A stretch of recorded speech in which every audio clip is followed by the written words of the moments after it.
आप कोड और ऑपरेंड निम्न में से किस प्रोग्रामिंग भाषा से संबंधित है। तो ये किस प्रोग्रामिंग भाषा से संबंधित है, ये मशीनी लेवल है। अब आप कोड क्या है और ऑपरेंड क्या है, आइए इसको देखते हैं, ध्यान से समझ लीजिए।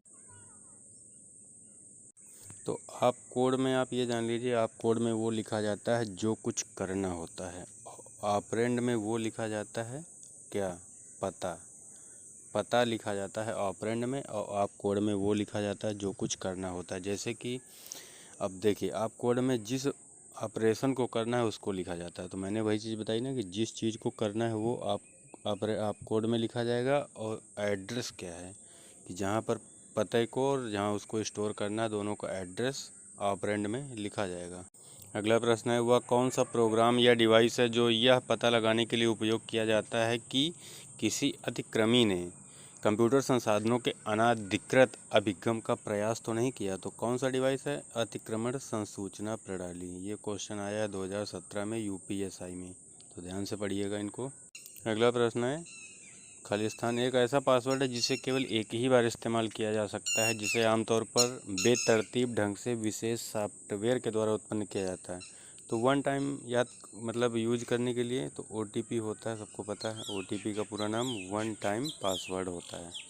अगला प्रश्न है, मॉडेम किस प्रकार के उपकरण है। सबसे बढ़िया क्वेश्चन है, इंपॉर्टेंट भी है।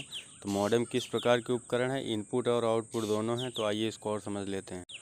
मॉडेम एक इनपुट और आउटपुट उपकरण है जो कंप्यूटर के डेटा को संचारित करने में सक्षम बनाता है। ध्यान से समझिएगा, कंप्यूटर में जानकारी जो होती है वो डिजिटल रूप में संग्रहित होती है, जबकि टेलीफोन लाइनों द्वारा एनालॉग तरंग के रूप में संचारित की जाती है। जानकारी जो होती है वो टेलीफोन लाइनों द्वारा एनालॉग तरंग के रूप में संचारित की जाती है।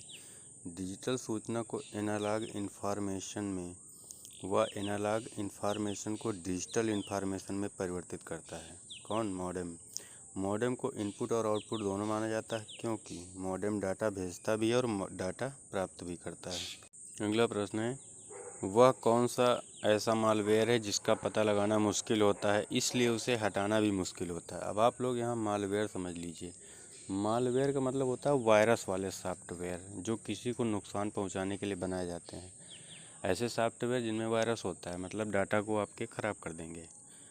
तो ऐसे कई विशेषज्ञों का कहना है कि उसे ख़त्म करने के लिए अपनी हार्ड ड्राइव को साफ़ करके सब कुछ नए सिरे से इंस्टॉल करें। तो ये सब जानकारी दी गई है। आइए जानते हैं कि कौन सा मालवेयर है, इसका नाम आप लोग याद कर लीजिए।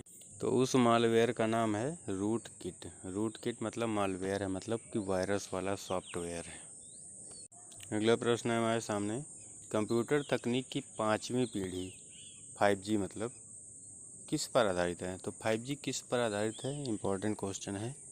तो ये आधारित है किस पर, अल्ट्रा लार्ज स्केल इंटीग्रेशन। मतलब कि आप देख सकते हैं, इसको लिख लीजिए। तो ये जान लीजिए जो 5G है, ये 5G 1989 से अपने देश में अभी तक चालू है। 1989 से थोड़ा सा व्याख्या देख लीजिए। कंप्यूटर तकनीक की 5वीं पीढ़ी 1989 से अब तक लागू है। अल्ट्रा लार्ज स्केल इंटीग्रेशन मतलब ULSI पर आधारित होगी। जो 5वीं पीढ़ी के कंप्यूटर हैं वो इसी पर बेस हैं।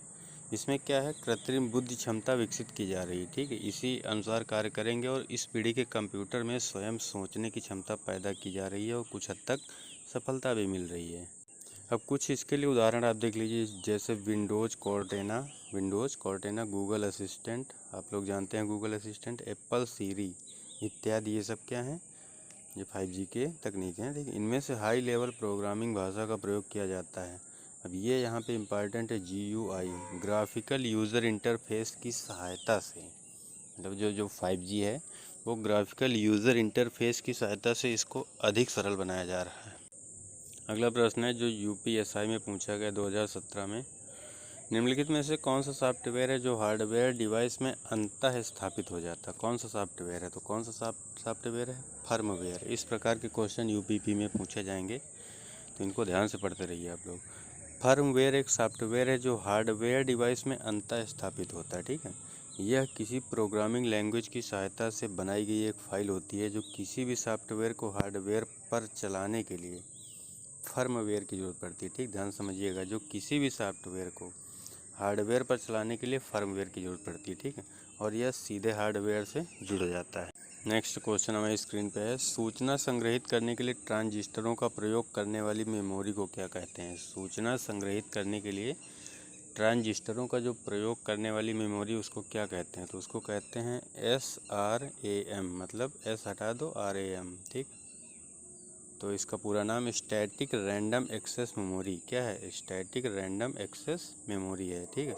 इसको ध्यान से समझिएगा, ये भी आपका UPSI 2017 में आया हुआ प्रश्न है। स्टैटिक रैंडम एक्सेस मेमोरी बता चुके हैं SRAM, ये है अर्धचालक स्मृति है। ध्यान से समझिएगा, जो SRAM है अर्धचालक स्मृति है, जो SRAM के आंकड़ों को निर्माण को बताता है। और क्या है, अस्थाई मेमोरी है, स्थाई नहीं है, अस्थाई मेमोरी है, जिसे संचालित नहीं किया जाता, नहीं तो वह स्वयं का डेटा खो देगा।